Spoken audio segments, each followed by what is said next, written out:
안녕하세요. 바이블TV입니다. 여러분은 예수님의 기적같은 치료 현장에 아픈 동료를 내려보내고자 집에 지붕을 뜯어낸 후 중풍 환자의 침상을 예수님 곁으로 내려보냈던 마가복음 2장의 장면을 기억하실 것입니다. 그들의 믿음을 보고 그 환자의 죄사함이 선포되었으며 중풍병자의 오래된 마비를 고쳐주신 장면은 지금 읽어도 가슴 찌릿한 감동을 주는 장면이지만 이스라엘 가옥의 구조를 알지 못하는 사람들에게는 이 구절이 상당히 의아한 장면일 수 있습니다. 아무리 동료의 마비를 고치기 위함이었다고는 하지만 남의 집에 지붕을 뚫어 그 아래로 환자의 침상을 위험하게 내렸다고 생각한다면 이 일은 엄청 무모한 짓이고 집주인에게는 말도 안 되는 무례를 저지른 것으로 생각될 수 있습니다. 또한 이렇게 집을 훼손하고 침상을 아래로 내리는 과정에 집주인이 말리지 않았다는 점도 언뜻 이해가 안 될 수 있습니다. 하지만 이 이슈는 고대 이스라엘 전통 가옥의 구조를 이해하면 쉽게 해결이 됩니다. 고대 이스라엘 가옥들은 주로 돌로 집의 기초를 만듭니다. 벽은 돌로 만들 수 있지만 지붕까지 그렇게 만들 수 없어서 보통 지붕은 돌 감람나무로 대들보를 만들고 종려나무 가지 등으로 틀을 만든 다음 그 위에 잔가지와 진흙과 지푸라기를 섞어 평평하게 지붕을 만들었다고 합니다.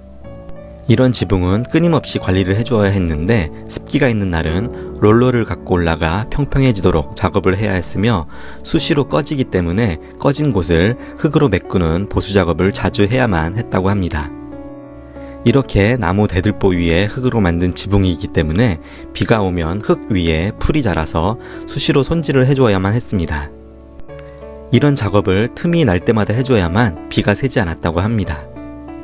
성경 곳곳에는 이런 지붕의 형태와 그 흙 지붕 위에 자라는 잡초에 대한 묘사가 있습니다. 그중 시편 129편 6절을 보겠습니다. 그들은 지붕의 풀과 같을지어다. 그것은 자라기 전에 마르는 것이라. 고대 이스라엘 전통 가옥의 지붕은 한국과 달리 평면 지붕이고 나무 대들보 위에 흙을 여러 겹 발라 만든 흙 지붕이었지만 이스라엘이 여름철에는 워낙 더워서 지붕 위에 천막을 치고 더위를 피하는 장소로도 사용되었고 옷감을 만들고 곡식을 말리는 등 생활의 주요한 장소가 되었다고 합니다. 여기서 마가복음 2장과 누가복음 5장에 나타난 성경의 묘사를 보겠습니다.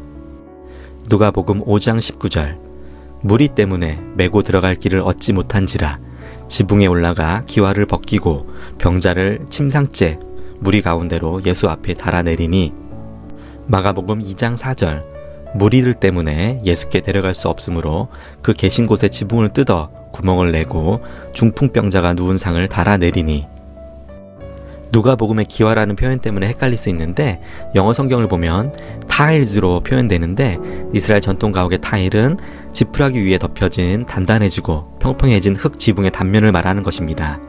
이 기와라는 말은 실제 헬라어로 케라모스인데 이는 단지 점토, 진흙이라는 의미입니다. 특히 건기가 시작되면 이 진흙 지붕은 거북이 등짝처럼 갈라져 자주 보수가 필요했다고 합니다.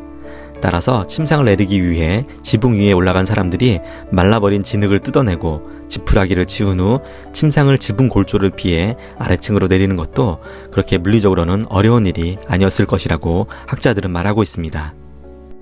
하지만 그 번거롭고 불편한 일을 다른 사람들의 시선을 의식하지 않고 믿음으로 친구의 병 낫기를 위해 침상을 예수님 곁으로 보낸 사람들의 믿음은 작지 않다고 볼 수 있습니다. 또 한 가지 생각할 것은 은혜가 넘치는 현장인 자신의 집에 다시 보수를 해야 함에도 불구하고 흙지붕을 뚫고 환자의 침상이 내려오는 것을 가만히 본 집주인도 참으로 온유한 사람이 아닐 수 없습니다. 오늘 어떠셨나요? 언뜻 보면 이해 안 되는 성경의 장면도 역사와 고대 이스라엘의 의식주 환경을 알고 나면 좀 더 쉽게 이해할 수 있습니다. 다음엔 좀 더 재미있는 성경의 이야기를 갖고 찾아뵙겠습니다. 더 좋은 콘텐츠를 만들 수 있도록 구독과 좋아요 잊지 말아주세요. 감사합니다.